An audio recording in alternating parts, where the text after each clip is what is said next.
उड़ू ऊंचा।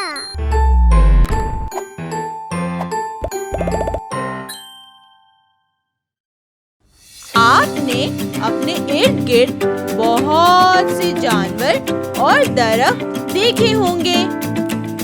कुछ ऐसे जो बहुत बड़े हैं और कुछ ऐसे जो बहुत छोटे हैं। कुछ को आपने हवा में उड़ते देखा होगा, तो कुछ को पानी में तैरते हुए और कुछ को जमीन पर। ये सब जानवर और पौधे जानदार हैं, लेकिन इनमें कौन सी खुसूसियात हैं जो इनको जानदार बनाती हैं? अच्छा बताएं, जब आपको सर्दी लगती है तो आप क्या करते हैं?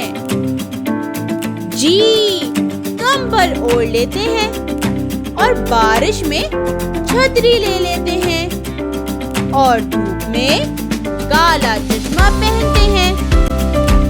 लेकिन क्या जानवर और पौधे भी अपना ख्याल रखते हैं? जी बिल्कुल। जैसे ये भालू बर्फबारी होते वक्त अपना रंग ब्राउन से सफेद कर लेता है ताकि इसे कोई देख ना सके। और ये दरख्त सर्दी से पहले फिजा में इनके पत्ते झड़ जाते हैं और गर्मी से पहले बाहर के मौसम में नए पत्ते आ जाते हैं।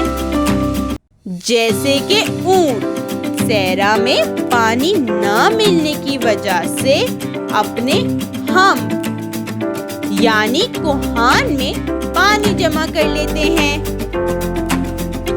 और कैक्टस अपने पत्तों में, क्योंकि सहरा में पानी बहुत कम मिलता है। तो ये हुई पांचवी खासियत कि पौधे और जानवर मौसम के मुताबिक अपने आप को ढाल देते हैं।